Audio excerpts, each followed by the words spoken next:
یہ کنفرم ہے کہ یہ ایک شخص ہی ہوگا اور اس کا ایک نظام بھی ہوگا، کیونکہ اس پہ بھی کچھ ڈفرینس لاتے ہیں لوگ۔ دجال کا مطلب بہت بڑا دھوکے باز۔ صحیح۔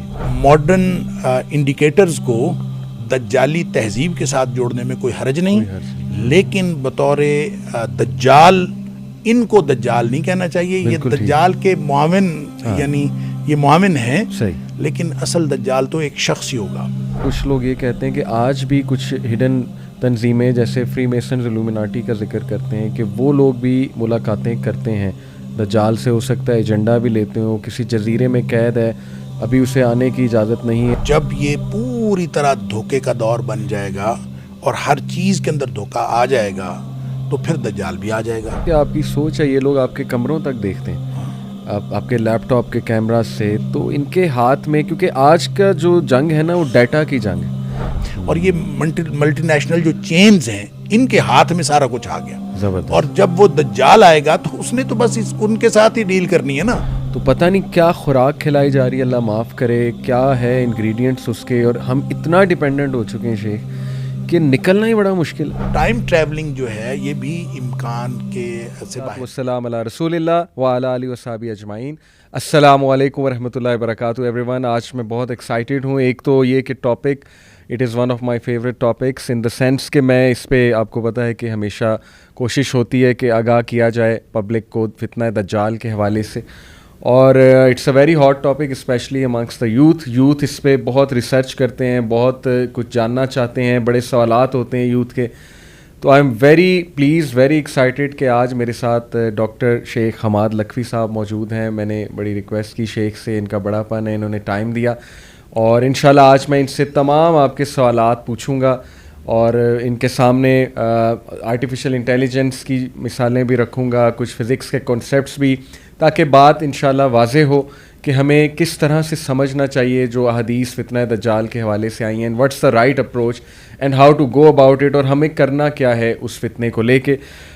شیخ جزاک اللہ خیر اینڈ ویلکم اینڈ السلام علیکم۔ جی وعلیکم السلام ورحمۃ اللہ۔ کیسے ہیں آپ؟ خیریت سے ہیں؟ ٹھیک ہیں؟ آپ کی مصروفیت ماشاءاللہ، اللہ آپ کو بہت برکت دے، اللہ آپ کو آپ کے علم میں، عمل میں اضافہ کرے۔ شیخ آپ کی محبت ہے یوتھ کلب سے، آپ ٹائم دے دیتے ہیں، اس کے لیے بہت ہم شکر گزار ہیں آپ انوائٹ کرتے ہیں، یہ آپ کی مہربانی ہے۔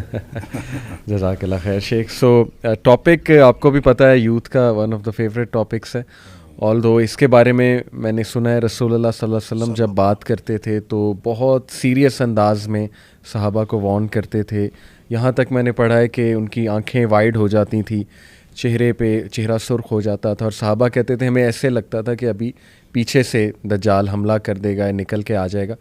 تو شیخ سب سے پہلا سوال تو بڑا کامن سا سوال یہ کہ یہ کنفرم ہے کہ یہ ایک شخص ہی ہوگا اور اس کا ایک نظام بھی ہوگا، کیونکہ اس پہ بھی کچھ ڈفرینس لاتے ہیں لوگ، یہ میں چاہتا ہوں اس میں ہم ڈسکس کریں سب سے پہلے۔ بسم اللہ الرحمن الرحیم۔ دیکھیں، دجال کو جب ہم لفظی طور پر دیکھتے ہیں نا تو وہ دجل سے ہے، اور اس کا مطلب دھوکہ دینے والا، اور دجل کا مطلب دھوکہ ہوتا ہے، دجال کا مطلب بہت بڑا دھوکے باز۔ صحیح صحیح۔ لہٰذا جب اس اعتبار سے دیکھتے ہیں تو دنیا میں جب دھوکہ آ جاتا ہے، اور خاص طور پہ اس وقت جب قرب قیامت ہم دھوکہ دیکھ رہے ہیں، اور ہر جگہ پہ دھوکہ دہی، اور جیسے نبی کریم صلی اللہ علیہ وسلم کی ایک اور حدیث بھی ہے کہ آپ نے فرمایا کہ ان من اقتراب الساعہ، صحیح، قرب قیامت کی نشانیوں میں سے ایک نشانی یہ ہوگی کہ اس وقت جو ہے نا سنون خداع، صحیح، کہ جو تمہارے اوپر ایسے سال آ جائیں گے جو دھوکے کے سال ہوں گے۔ ٹھیک ہے۔ اب دھوکے کے سال آ گئے تو پھر اس کی آپ نے تشریح فرمائی، یصدق فیہ الکاذب ویکذب فیہ الصادق ویؤتمن فیہ الخائن ویخون فیہ الامین، کہ اس میں سچے کو جھوٹا سمجھا جائے گا، جھوٹے کو سچا سمجھا جائے گا، اور جو امانت دار ہے اس کو بددیانت سمجھا جائے گا، بددیانت کے اوپر بھروسہ کیا جائے گا۔ یعنی یہ جو سارا دھوکے کا ایک چال چلن ہے اور جو طرز عمل ہے، صحیح، وہ جب پریویل کرتا ہے معاشرے کے اندر تو لگتا یوں ہے کہ یہ دجال ہے۔ یعنی ہم یا عوام الناس جو ہیں وہ یہ سمجھنے میں اس حد تک حق بجانب ہوتے ہیں کہ جب ہر طرف ہی دھوکہ ہے، صحیح، اور کوئی شخص ہمیں سچا ملتا ہی نہیں ہے. لوگ جو ہیں وہ دھوکے باز، ہر شخص دھوکہ دے رہا ہے، ہر شخص بے ایمانی کر رہا ہے. تو دجال بھی تو بے ایمانی ہی کرے گا، تو شاید یہ پوری تہذیب جو ہے اس کا نام دجال ہے. تو لوگ بھی اس معاشرے کو دجال کہہ دیتے ہیں.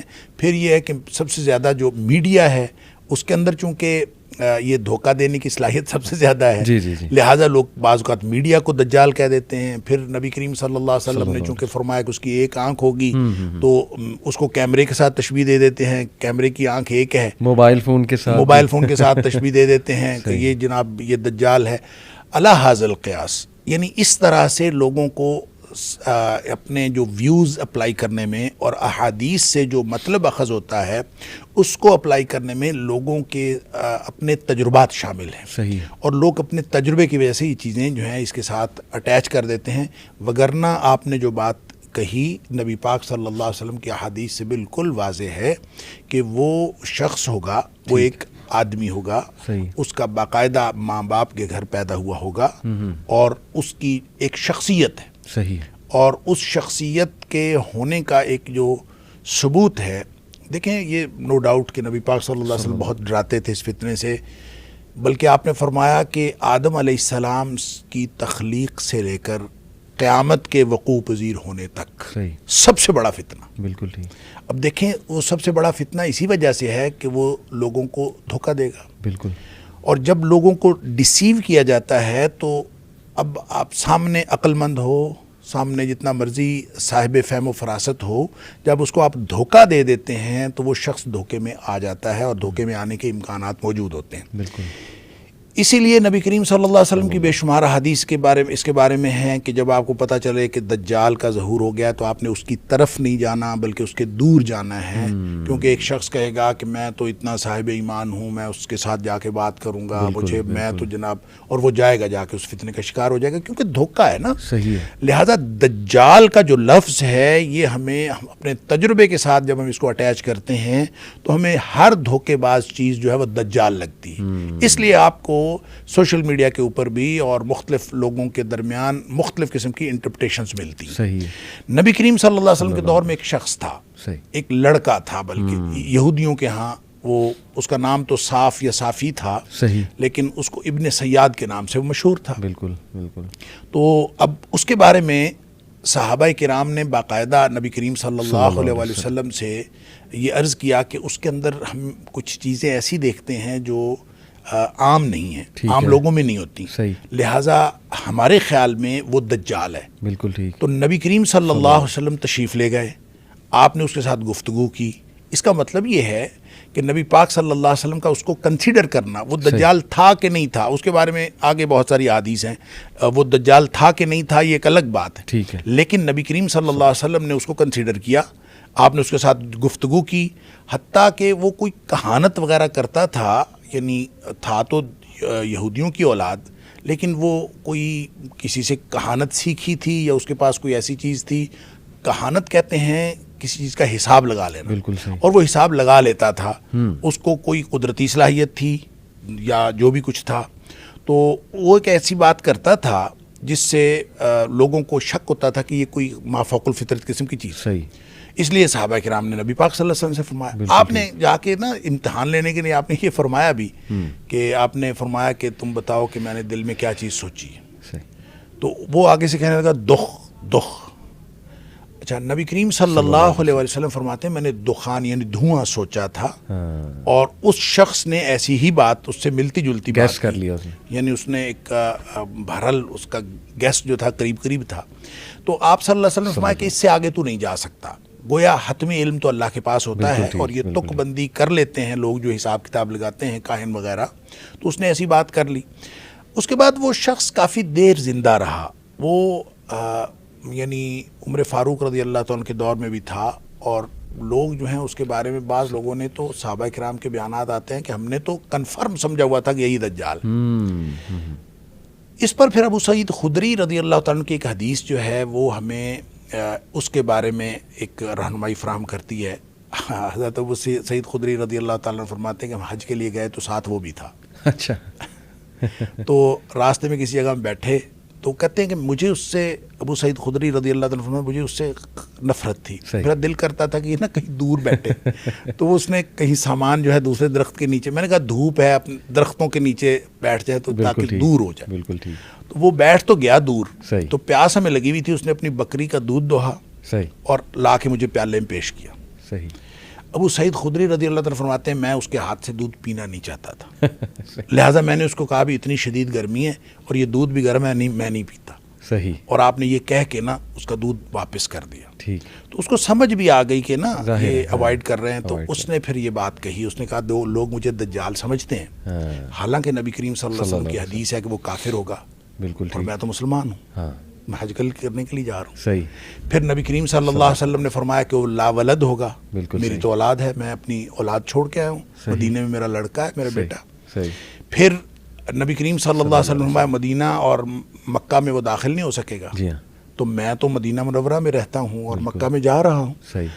یہ تین باتیں ابو سعید خدری رضی اللہ عنہ فرماتے ہیں, جب اس نے یہ کہیں تو مجھے یہ یقین ہو چلا کہ یہ بندہ تو دجال نہیں ہے. اور میں نے اب تک کی جتنی اس کے بارے میں کنسیڈریشنز رکھی تھیں, میں نے سوچ لیا کہ اب نہیں رکھنی. لیکن اس نے ساتھ ہی جو اگلی بات کی, مسلم شریف کی حدیث ہے, اس نے جو اگلی بات ساتھ ہی کر دی کہ اس نے کہا البتہ مجھے پتہ ہے کہ دجال کہاں پیدا ہوا ہے, دجال کے پیدا ہونے کے بارے میں مجھے معلوم ہے, اور یہ بھی معلوم ہے وہ کہاں ہے. صحیح.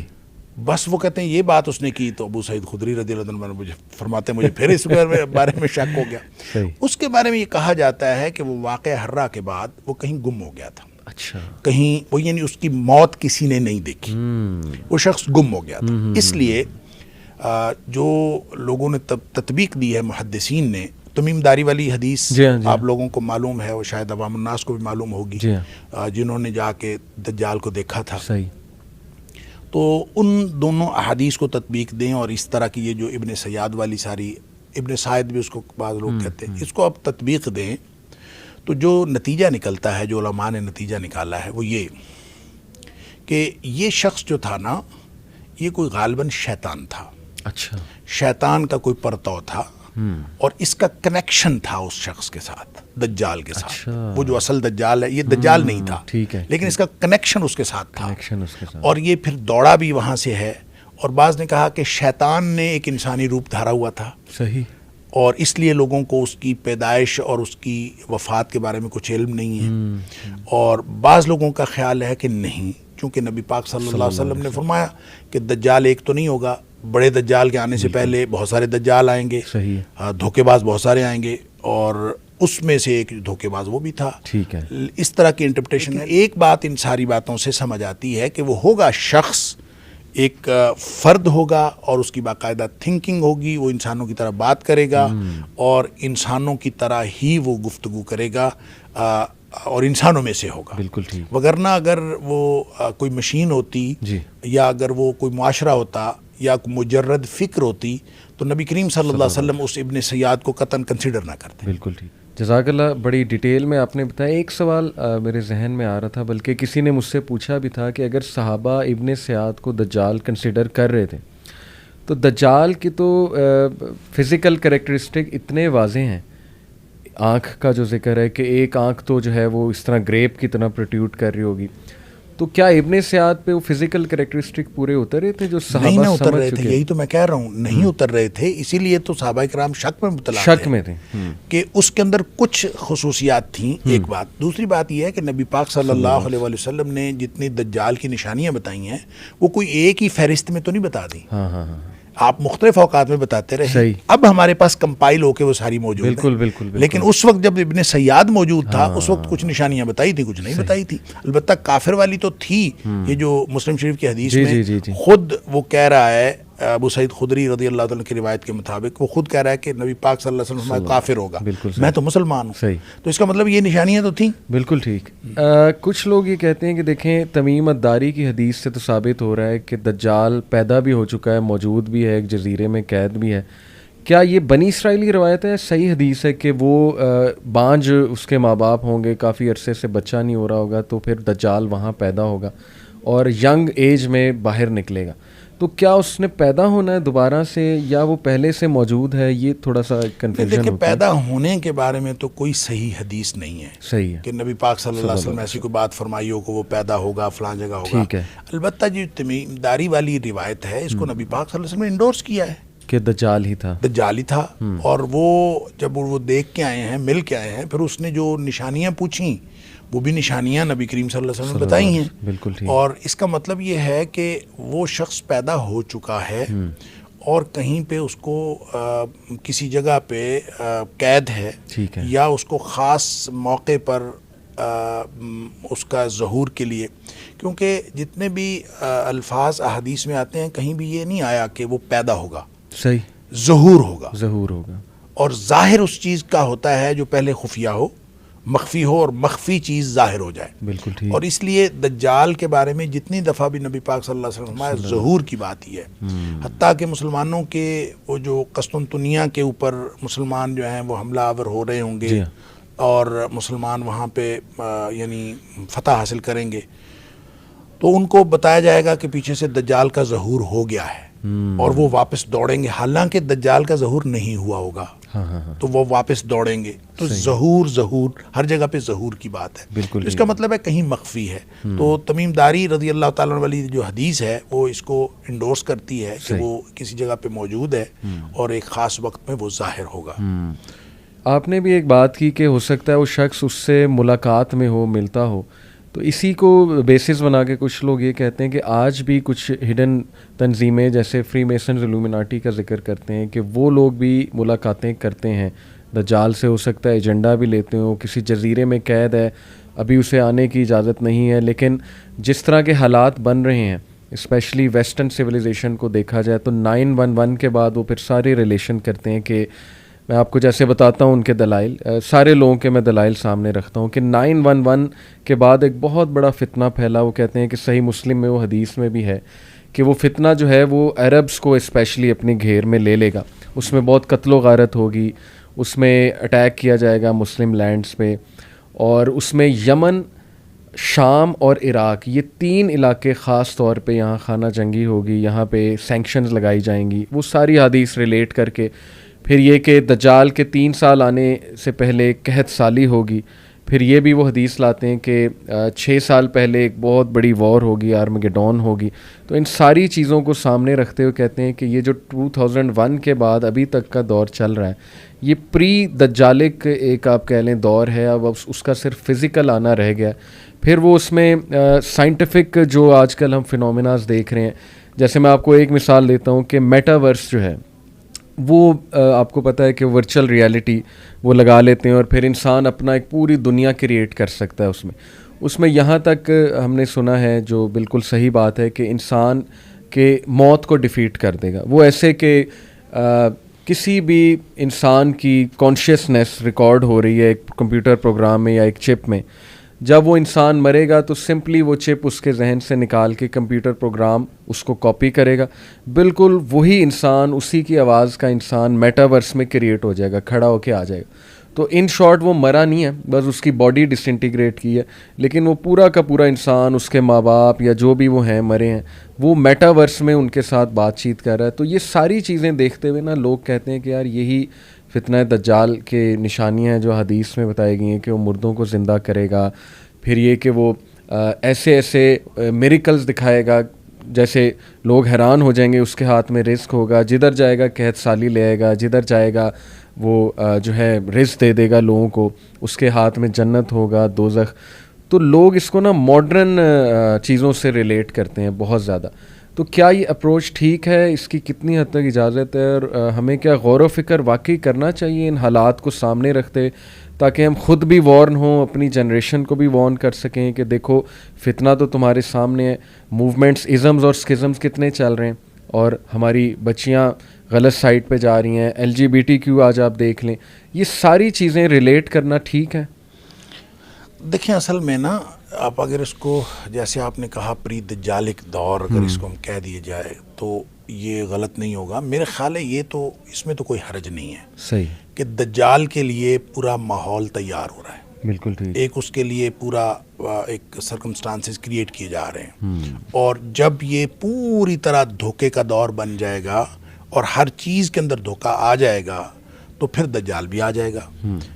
ابھی تک یہ اس کے لیے تیار نہیں ہوا. اچھا. اور دوسری بات یہ ہے کہ اس کی ماڈرن چیزوں کو آپ ان کے ساتھ ریلیٹ کرتے جائیں, یہ کسی حد تک ریلیٹ ہو سکتی ہیں. اچھا. کیونکہ ہر چیز کے اندر دھوکہ ہے, اور خاص طور پہ میڈیا اور یہ جو اے آئی جو ہے, آرٹیفیشل انٹیلیجنس, جس میں آپ خاص طور پہ میٹاورس کا جو کانسیپٹ آپ نے بتایا, دیکھیں یہ زندہ کرنا تو نہیں ہے. صحیح. زندہ کرنے کے بارے میں تو بالکل کلیئر کٹ ہے کہ شیطان, وہ جو دجال ہے وہ بالکل زندہ انسانوں کو زندہ کرے گا, اور جیتے جاگتے انسان نظر آئیں گے. اور پھر ایک وقت آئے گا جب وہ انسان کو قتل کرنا چاہے گا, وہ قتل ہی نہیں ہوگا. یعنی ایک وقت میں وہ بندے کو قتل کرے گا, زندہ کرے گا, قتل کرے گا, زندہ کرے گا, یہ اس کے پاس یہ اتھارٹی ہوگی. صحیح. لیکن جب اللہ کا حکم ہوگا تو پھر اس کے بعد یہ اختیار ختم ہو جائے گا. لیکن اس میں یہ نہیں ہے کہ اس کی کوئی حیت چینج ہو جائے گی, یا اس کے اندر یہ میٹاورس تو بالکل ایک آپ چپ ڈال کے آپ صرف اور اس کی میموری جو ہے وہ یوز کر سکتے ہیں. اس میں آپ کو جو روبوٹ ٹائپ کوئی چیز ساتھ لگانی پڑے گی, اس کو جو جسم دینا ہے آپ نے وہ تو کوئی اور دینا ہے, اور وہ کوئی آرٹیفیشل کوئی چیز دینی ہے, ایسا نہیں ہے. لہٰذا آپ یہ کہہ سکتے ہیں کہ اس کی چپ سے چیزیں نکال کر دھوکے کے لیے, دجالیت کے استعمال کرنا